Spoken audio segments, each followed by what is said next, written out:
So good morning from Ericsson. I'm really glad to be again at Milena. This year we actually decided to talk about digital transformation in the network society, and I'm really glad that this topic is recognized as we see this morning from the highest level of ICT Ministry and the regulator, because we consider this as a very important thing happening not just in telecommunication but also in the other industries. Okay, so starting with explaining what is the network society. We are already living in a world today where everything is connected. So anything that benefits from the connection is already connected or will soon be connected. So if you look a little bit into the past, we needed like 100 years in order to connect 1 billion places. These are our homes or offices where we work with more or less fixed connections.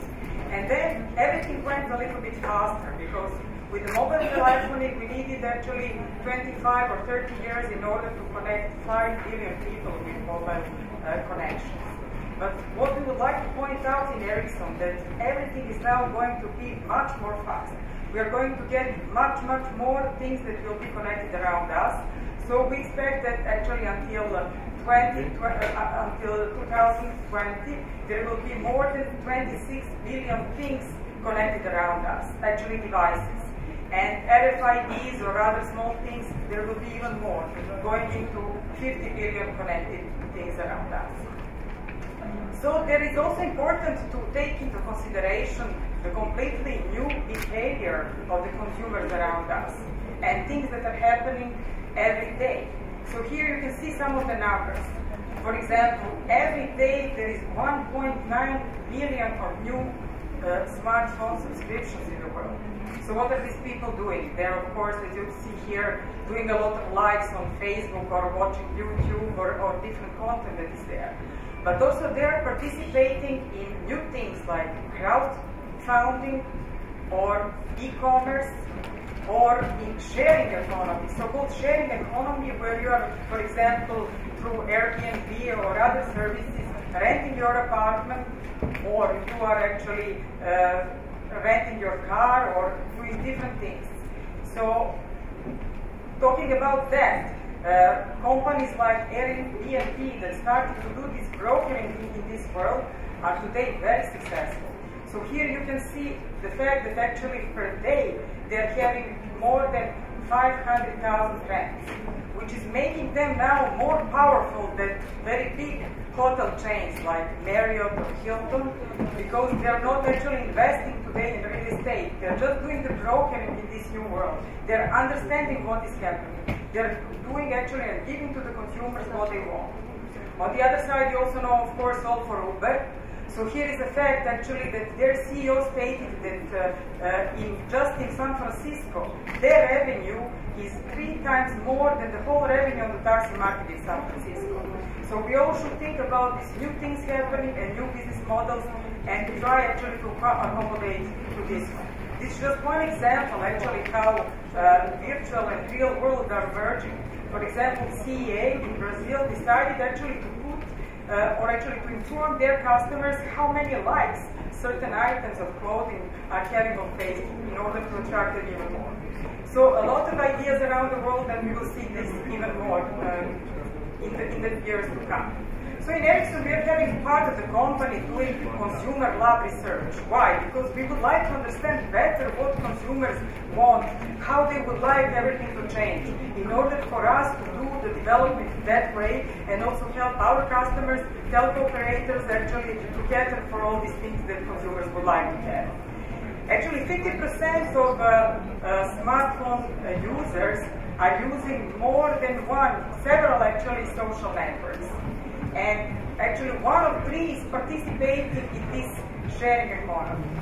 On the other side, we will see later on some of my slides how video is becoming very important. Here you see the fact that actually more than 20% of teenagers are more than 3 hours per day on YouTube every day. This is coming from a very serious research that Ericsson did in TV and video area. So this is definitely something that is changing actually, because these consumers are going to actually be maybe in few years people that are going to be on the working places. So it's really interesting to understand how all this is going to change our industries and industries around us. Then interesting that 50% actually of smartphone owners would like actually to have possibilities to talk to the thousand devices, or to have some artificial intelligence to help them not just browse the screen, but to have something like Siri, maybe in some different ways. And also interesting that people would like to have also in the buildings or in the way how the homes or things around us are built, to have sensors built in order actually to show for some problems in the construction, mold, or maybe to help them have a better environment in the home, to actually adjust the temperature, or actually to have more comfort life in the city. So, this was actually from Consumer Lab, and now I will show a few slides from Ericsson Mobility Report. So we are 2 times per year producing this mobility report. So in case you are interested to hear more about these things, you can contact me or Darko Dimov, our country manager here in Albania, that you have seen recently on the stage. So what is our prediction? Is that actually all these changes are definitely increasing number of subscribers, traffic. So we expect until 2021 to have more than 9 billion subscription in mobile network. And 85 or even 90% of these will be for mobile broadband. This will, of course, introduce a lot of new data traffic. So here you see actually our prediction is that the data traffic in mobile networks will increase 10 times from now until 2021. And here we have actually also shown what is the average monthly consumption today for the smartphones, 1.4 gigabytes. We expect it to be 8.5 gigabytes as an average in 2021. And of course here you see for the other devices like tablets and PCs that are connecting over the mobile networks. But what we would like again to point out, that the very big part of the mobile data traffic is already video. It is 50% already now in the mobile networks around the world, while social networks are only around 15%. And we expect it to actually hugely grow 14 times until 2021. So it will then comprise around 70% of the mobile data traffic. This is very important for all of us that are actually in this sector, in this area, working to understand how things will change and are already changing today. But I cannot change the slide. Okay. So, we've been talking about consumers, and of course all these that consumers want, and actually their behaviors are changing, and of course due to different regulations and the need that industries need to be more efficient and lower their OpEx, industries are very much changing. Why is this important for us today? Because we are those that should enable them to change with our ICT solutions. So media industry is maybe the first one that changed. People for years now are not buying CDs or music or videos on CDs. Of course, they're either streaming or doing it online and so on and so on. So we will hear more about wellness instead of health, or about learning instead of education, and so on. And as I said, it's very important to understand, in order for these industries to change in every country, there are 3 pillars: mobility, broadband, and cloud. And we in this industry, either operators or vendors or regulators, we should be very aware of this, that we should enable all these changes. Actually put these pillars and enable them to actually transform, because transformation in the industry is already there.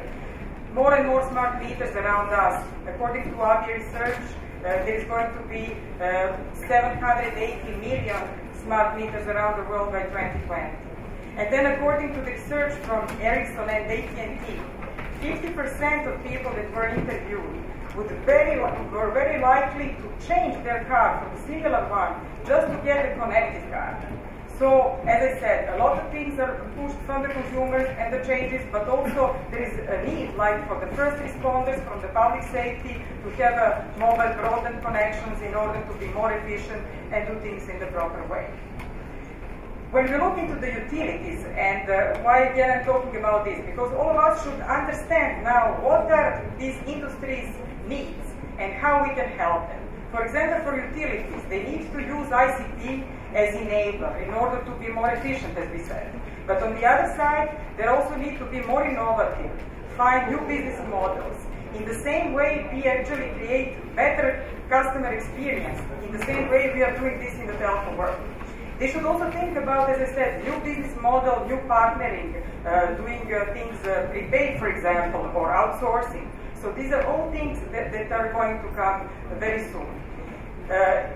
What we see actually as one of possibility for them to offer kind of connected homes. Maybe you can do something. Thank you. Actually, to offer to their customers to have a real-time possibility to optimize the energy consumption or to be aware of the energy consumption. How this can be done?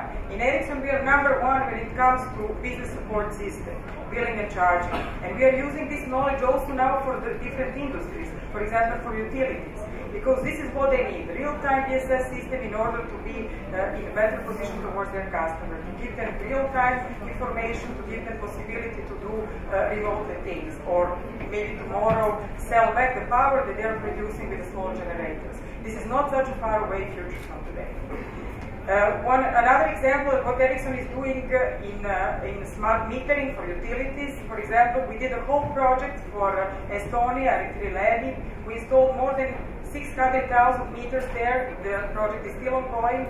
There is a lot of software, of course, as in every industry, and they will have all their meters becoming smart there after this project. And then, completely new thing, we've been talking about outsourcing in utilities. So smart metering as a service, why not? So this is actually the managed services for utilities when we are doing actually when they can outsource end-to-end this process to companies like ours.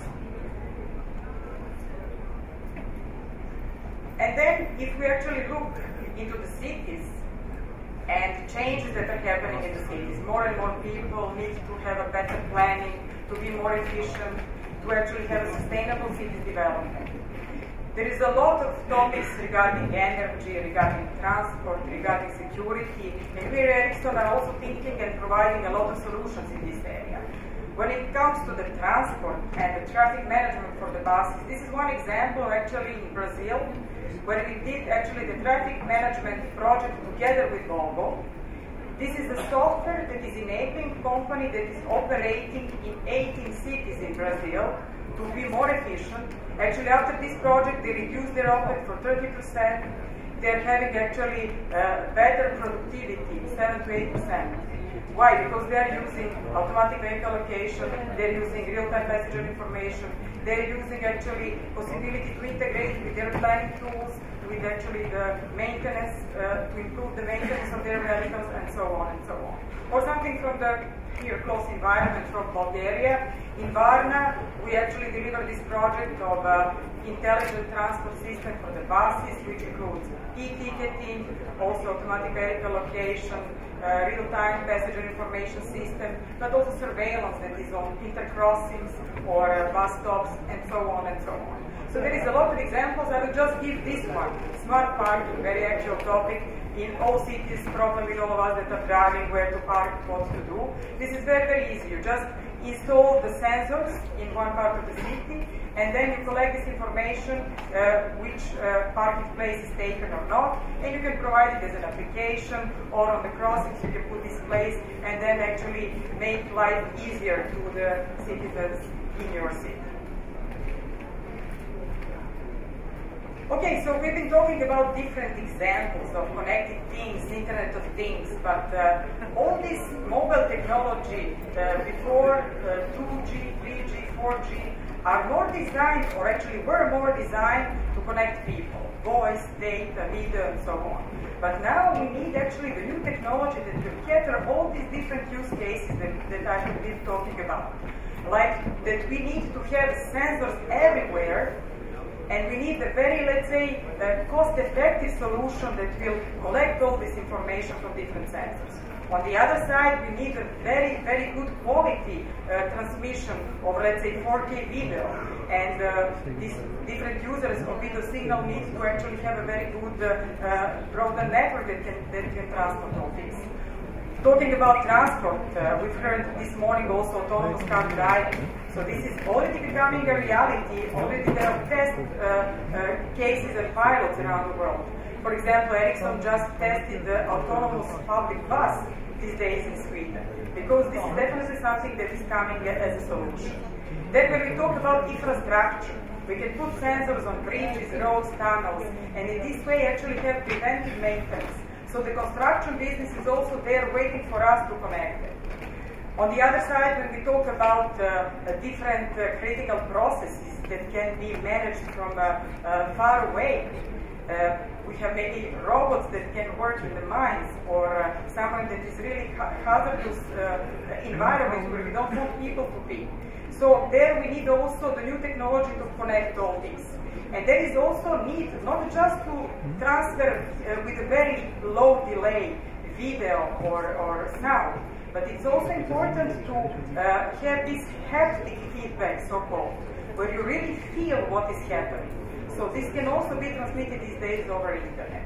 So this new technology is definitely 5G, and there is a lot of needs and requests in front of 5G. So to have actually end user data rates 10 or 100 times more, to actually have at least 5 times lower latency, which is very important for some critical processes, or to have actually possibility to have sensors with 10 times more battery life. Why? Because you don't want to install this part in place and then change it every year. So it needs to have a much, much longer battery life. So we have actually split into two types of machine-type communication, and there will be a lot of talk about that in 5G, this machine-type communication, because as I said, this is technology that needs to resolve these different needs from different industries. So we have on one side this critical communication, where the request is actually to have less than 5 milliseconds end-to-end, and to have very high availability in this network. To actually be in possibility to transfer with the very fast speeds of some vehicles that are around us. This is for autonomous cars, from some very important processes, controlling and so on. But on the other side, as I said, we need this massive communication. We need to actually significantly decrease the cost of all this communication. We need to increase the battery life, as I said, and so on, for different sensors that will be around us. And just to actually add up with what we in Ericsson are doing today regarding 5G, we expect, maybe you've already heard that, to have commercial implementation of 5G around 2020. There is probably going to be some pre-commercial in some Olympic Games that are before 2020. But until then, we've been, of course, working a lot in research, and now the standardization is starting. There is more than 20 already test beds or test networks around the world with the most important operators around the world, from US, Asia, Europe, and so on. And what is more important is that we are having 15 very important industry projects in mining, transport, the different industries. Why? Because we would like to learn what is the need of all these industries and how we should develop this technology in order to gather and collect all this information and to make the new technology in the proper way.